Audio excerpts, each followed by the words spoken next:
Assalamualaikum warahmatullahi wabarakatuh. Selamat sore untuk teman-teman ya. Pada sore hari ini kita mendatangi lagi ya semangka yang habis pemolesan.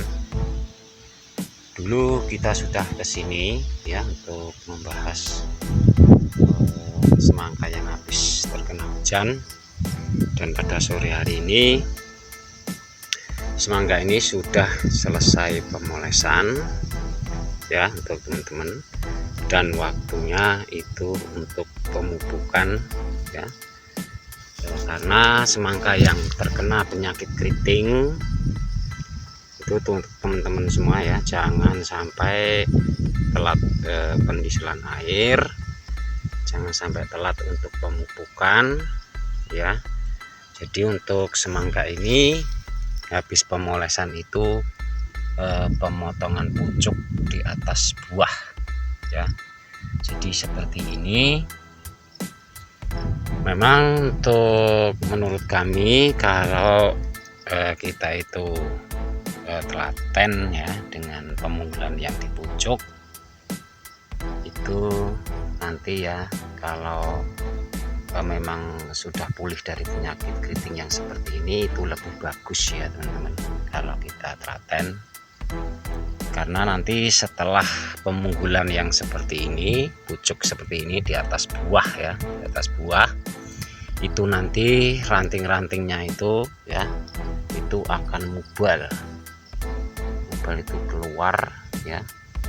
Jadi di sekitar buah itu nanti banyak ranting-rantingnya, karena semangka yang banyak ranting ya setelah pemolesan itu nanti sudah dipastikan ya teman-teman, sudah dipastikan itu nanti akan buahnya lebih bagus dan lebih besar-besar ya. Ini contohnya yang dipunggal di atas buah. Jadi ya ini kalau telaten itu lebih bagus ya teman-teman. Tapi di tempat kami jarang ya itu kalau pemunggulan di atas buah itu sangat jarang, masih jarang ada tapi jarang. Dan untuk teman-teman ya, semangka yang habis terkena penyakit keriting itu yang penting ya jangan sampai terkena ulat. Nanti kalau sampai terkena ulat nanti daun-daun di pangkal itu cepat habis ya. Usahakan ulat itu harus bersih. Ini ya, ini masih di daun berapa ini di daun sekitar 10. Jadi untuk teman-teman ya kalau pemolesan atau memelihara buah itu harus di atas 17 daun.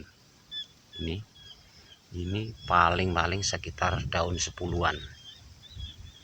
Kalau besarnya yaitu tetap berbeda, yang daun yang seperti ini di atas daun 17. Jadi sudah berbeda ya, corak panjang itu sudah tetap berbeda dengan yang di daun 10-an.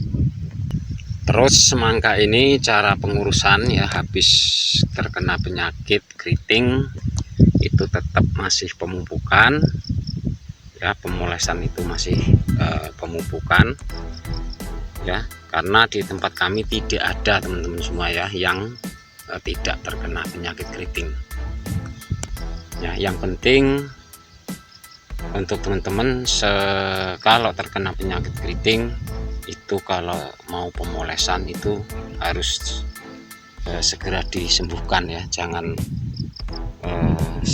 sampai kita pemolesan itu masih keriting ya.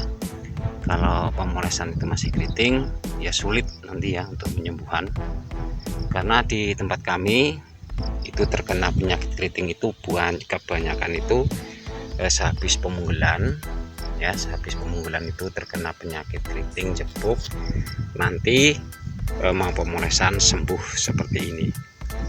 Jadi cara pengurusannya gimana ya, banyak yang di tempat kami ya itu menggunakan tetap ya inseknya itu Dimolis Abidor ya.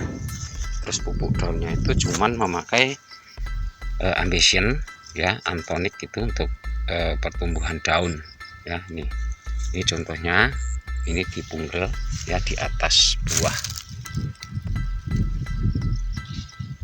Kalau kita telaten ya, itu lebih bagus pemunggulan di atas buah. Yang penting itu sudah ada buahnya. Nanti untuk pertumbuhan daun ya, itu nanti menghijau kembali kalau kita punggel ya. Fungsinya untuk pemunggulan di atas buah itu yang utama itu penyakit creepingnya itu berhenti, terus membentuk sulur-sulur itu biar keluar semua ya. Itu intinya begitu. Jadi kalau suruh memilih ya bagus saja ya kalau kita punggel di atas buah. Dan untuk pengelepan air sebaiknya di musim kemarau yang seperti ini ya teman-teman, itu setiap hari ya, nggak apa-apa, bagus ya. Kita melihat tanah ya, tanahnya itu kalau siang sudah minta dilep setiap hari juga tidak apa-apa, lebih bagus karena banyak ya di tempat kami yang kekurangan air. Jadi setiap hari itu pun kalau di musim seperti ini itu lebih bagus. Untuk sore hari ini terima kasih ya, mudah-mudahan bermanfaat untuk teman-teman semua ya. Jadi demikian tadi. Jadi fungsinya pemunggulan di atas buah itu sangat bagus ya menurut kami. Karena itu tadi mudah-mudahan kita semua diberikan kesehatan. Dan untuk kali ini kami akhiri. Assalamualaikum warahmatullahi wabarakatuh.